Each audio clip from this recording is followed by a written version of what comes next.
Hello बच्चों, let's read the question. Consider a mixture of air and gasoline vapor in a cylinder with a piston. ठीक है, closed system की बात हो रही है. And the original volume is 40 centimeter cube. तो original volume मतलब जो starting का volume है V1 उसने हमको given है 40 centimeter cube. If combustion of mixture releases 950 joules of energy, इतनी एनर्जी वहां से रिलीज कर रहा है system. To what volume will the gas, यहाँ पर यहाँ V2 जो मांगा है उसने वो इन लीटर में मांग रहा है, expand against a constant pressure of 5 bar.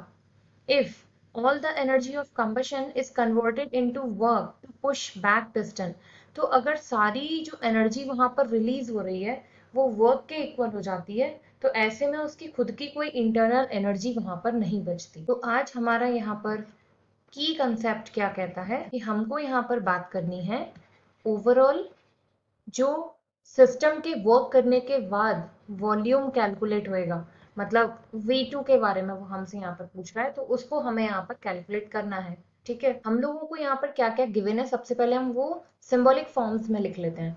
Original volume के बारे में कह रहा है तो मैं यहाँ पर लिख देती हूँ V1 हमको गिवन है 40 सेंटीमीटर क्यूब.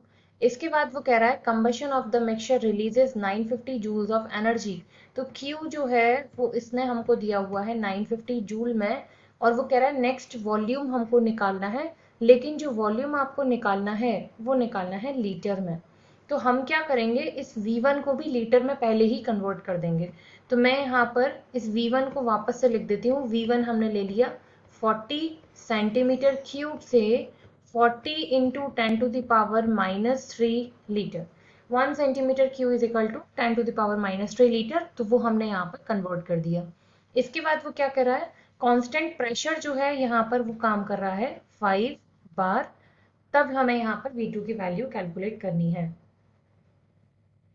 अब देखो एक चीज यहाँ पर इसने जो लास्ट लाइन बोली है कि अगर सारी एनर्जी कंबशन के बाद वर्क में कन्वर्ट हो जाती है तो इसका मतलब उसकी इंटरनल एनर्जी कुछ नहीं बचती, तो यहाँ हम इसे जीरो कंसीडर करेंगे.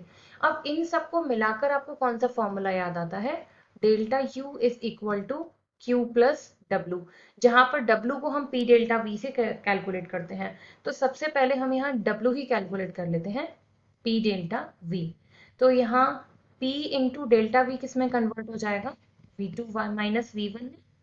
अब यहाँ पर प्रेशर हमको कितना गिवन है 5 bar, और V2 हमको पता नहीं है, और V1 जो है वो गिवन है 40 into 10 to the power minus 3 litre में. तो इसको अगर मैं सॉल्व करती हूँ तो ये कितना आ जाएगा 5V2 minus 200 into 10 to the power minus 3, और अगर मैं इसकी यूनिट लिखना चाहूँ तो वो क्या हो जाएगी बार लीटर में. अब हमें यहाँ पर चेंज करना है इस बार लीटर को जूल में. तो हम लोग जानते हैं 1 लीटर बार इज इक्वल होता है 101.3 जूल के, जिसको हम मैथमेटिकल कैलकुलेशन करते टाइम इजी करने के लिए 100 जूल में कन्वर्ट कर सकते हैं. तो W हमारा यहाँ से कितना निकला था 5V2 minus 200 into 10 to the power minus 3, 5V2 minus 200 into 10 to the power minus 3. ये पूरा था हमारा किसमें बार लीटर में, जिसको मुझे कन्वर्ट करना है जूल में. तो मैं यहाँ पर मल्टीप्लाई कर दूंगी 100 जूल का. तो अब यहाँ से W कितना आ जाएगा 500V2 माइनस, इसको जब हम पूरा सॉल्व करेंगे तो ये हमारे यहाँ से आ जाएगा 20. इतना वैल्यू आ गई हमारी W की. वापस से फॉर्मूला की तरफ पहुंचते हैं, और फॉर्मूला था हमारा delta U is equal to Q plus W. अब सिस्टम ने अपने अंदर से क्योंकि हीट जो है वो रिलीज कर दी है, तो मैं यहाँ पर इसे लूंगी माइनस की फॉर्म में, माइनस 950, और प्लस यहाँ पर हमें क्या क्या वैल्यू गिवन है 500V2 माइनस 20 जूल, और डेल्टा U हम ले चुके हैं ऑलरेडी 0. तो जब आप इसको सॉल्व करेंगे तो आपका जो V2 की वैल्यू है ये यहाँ से आ जाएगी 2 litre. I hope you understood well. Thank you.